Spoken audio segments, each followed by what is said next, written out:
1, 2... I am so pumped that James Marsden is coming back as Cyclops in Avengers Doomsday.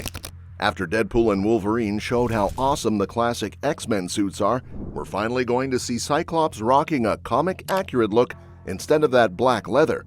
Plus, Marvel Studios' X-Men '97 gave one of the best takes on Scott Summers, proving they really get how important he is.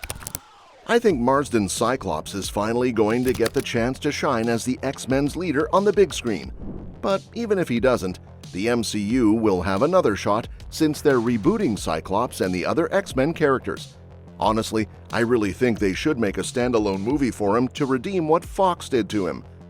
While he's a key member of the team in the comics with tons of story potential, he's always been overshadowed by other characters in the movies. So when the X-Men finally join the MCU, here are a few things Marvel Studios needs to get right to avoid the mistakes made with Cyclops' past live-action portrayals. In the original X-Men film trilogy, Cyclops is part of the core team. That is, until his untimely death in The Last Stand, but he never gets the same attention as Wolverine or Professor X. In both the first movie and its sequel, Cyclops' backstory is barely touched upon, let alone explored. However, in the comics, understanding Scott's history is key to truly getting to know him as a character. Cyclops was just a child when he lost his parents in a mysterious plane crash. Afterward, he and his brother Alex, aka fellow X-Man Havoc, were taken in by an orphanage in Nebraska, which seemed to be run by the kind Mr. Pearson. But the truth was much darker.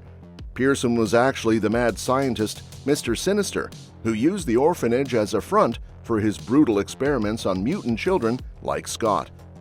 It was during these experiments that Scott first got his signature ruby quartz glasses, a result of his optic blasts that began to manifest.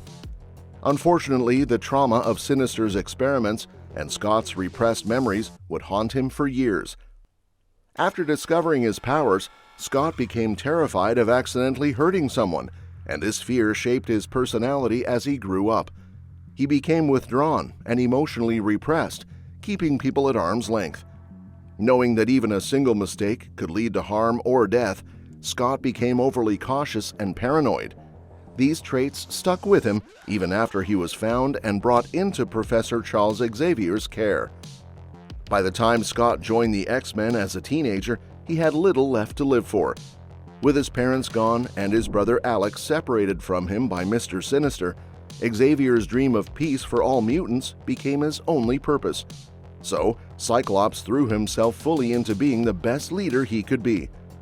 But while this responsibility gave him a noble cause to fight for, it also became a heavy burden. Cyclops' fear of failure made him a strict perfectionist, expecting nothing less than the best from his team. This often led to tension, especially with Wolverine. But Scott's harshest critic is always himself. He holds himself to the highest standard and takes all the blame whenever things go wrong for the X-Men. If he ever loses a teammate in battle, he's consumed by guilt, constantly questioning if he could have done more.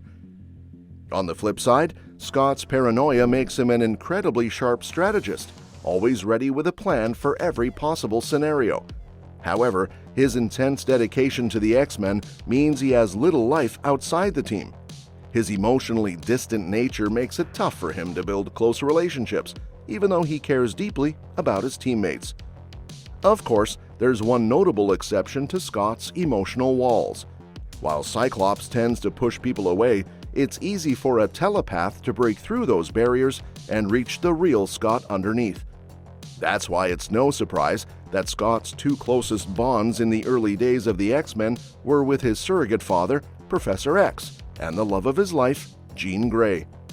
Like Scott, Jean has spent her life repressing her emotions and holding back her powers to protect those around her.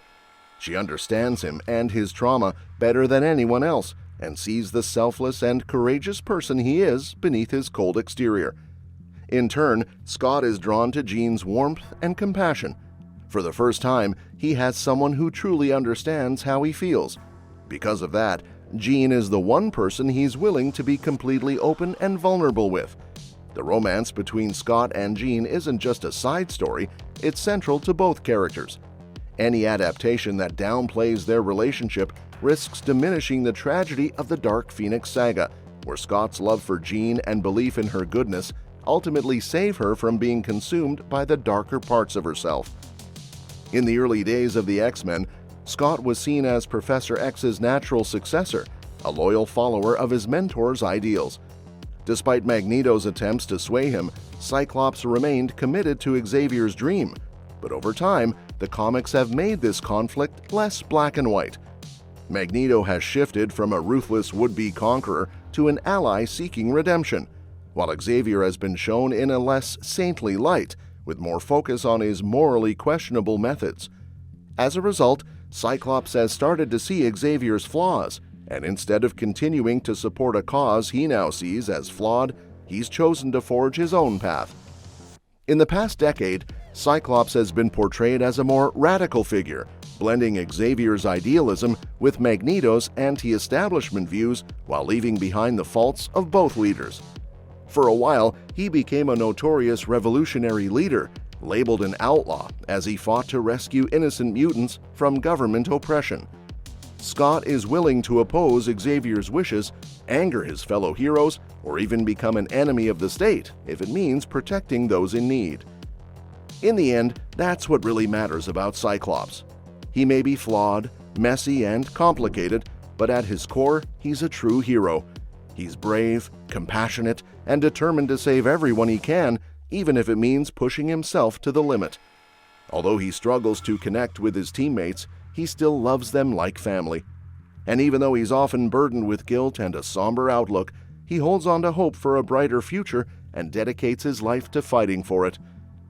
Despite what the movies may have shown, Scott Summers is so much more than just a straight-laced Boy Scout or a mere foil to Wolverine.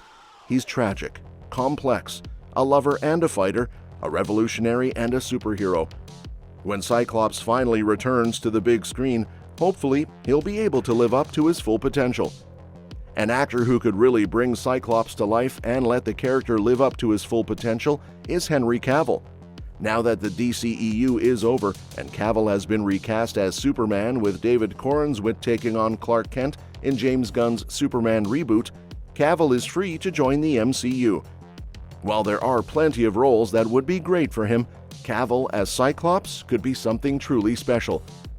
Cyclops has been sidelined in 2 X-Men movie timelines, so it's about time he becomes a key player in the MCU's mutant story. Don't forget to hit that subscribe button for more updates on all things Marvel, X-Men, and more. We'll see you in the next one.